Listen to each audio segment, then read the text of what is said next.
Cada dia que passa se ouve cada vez mais falar sobre tumores nas glândulas mamárias ou nódulos nas glândulas mamárias, mas você sabe o que isso pode significar emocionalmente?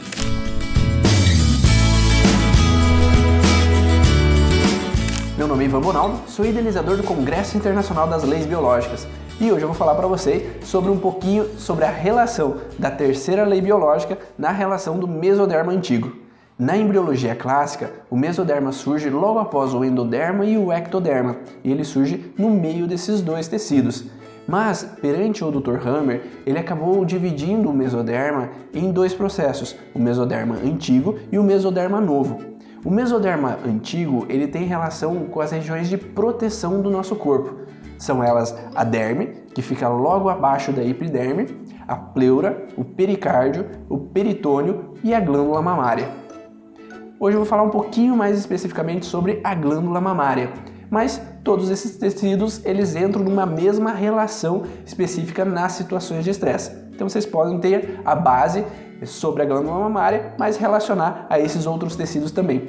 Então quando você vive uma situação de estresse, você tem uma hiperestimulação do sistema nervoso simpático e após uma hiperestimulação do sistema nervoso parasimpático. Quando isso acontece, essa hiperestimulação com relação à glândula mamária? A glândula mamária ela serve para nutrir, ou você dar leite ou dar suporte aos filhos, às crianças ou às crias.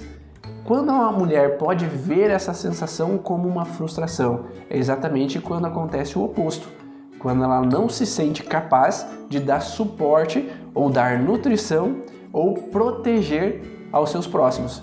Mas claro que não é só as mulheres, os homens também podem ter tumores nas glândulas mamárias, quando eles se sentem da mesma forma, impotentes de dar suporte e proteção aos seus próximos. Mas isso não é somente com as crianças, você pode também ter a sensação de impotência em proteger um marido, uma esposa, uma mãe ou um irmão que passa por uma dificuldade. Existem vários casos e existem vários exemplos. Um deles é quando, por exemplo, uma mãe ela está com a criança segurando em suas mãos e vai atravessar a rua com aquela criança e aquela criança de repente ela se solta da sua mão e ela acaba sendo atropelada. Então a mãe vê aquela situação e se preocupa, ela entra em crise, ela entra em pânico, ela entra em medo de perder aquela criança.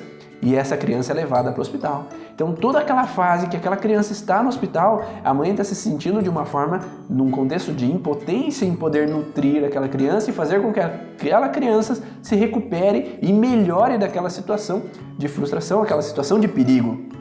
E quando a melhora acontece, essa criança volta para casa e ela está com uma vida natural e normal novamente, aí a mãe pode apresentar então algumas disfunções mais fortes ou algumas dores na região do seio. Então, voltando ao quadro para vocês. Então, quando uma mulher entra numa fase de estresse ou um homem numa fase de estresse e não ser capaz de nutrir o relacionamento com os seus filhos, proteger seus filhos, ou realmente uma dificuldade de nutrir o relacionamento com seu esposo, quando há muitas brigas, discussões, isso também pode afetar a região da glândula mamária. Então, nessa fase de estresse, acontece uma hiperestimulação nessa região da glândula mamária.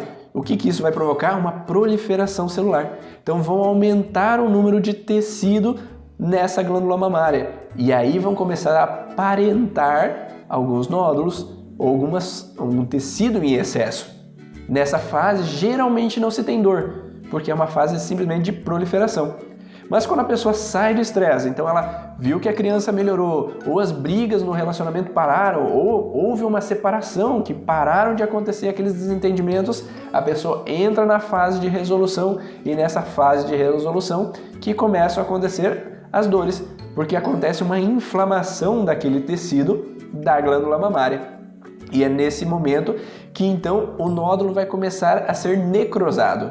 Então vai diminuir de tamanho até ser eliminado, caso existam bactérias o suficiente para eliminar aquele tecido. Se não, aquele tecido às vezes pode ser encapsulado pelo corpo e isso poderá desencadear uma cicatriz naquele local. Então é como se fosse um nódulo ou uma cicatriz realmente de gordura ou alguma alteração parecida a isso e que não desencadeará mais nenhum sintoma naquele lugar. Então por mais que esteja lá aquela cicatriz, aquele nódulo não vai mais liberar hormônio, não vai liberar mais nenhuma alteração para aquela região.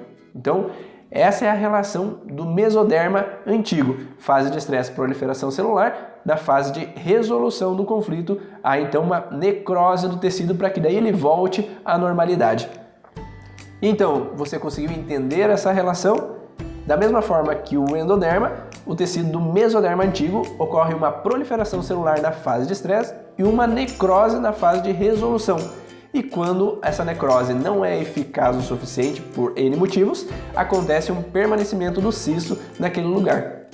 E aí, você tem algum cisto? Você tem algumas alterações que estão presentes ainda? Você conseguiu entender essa relação?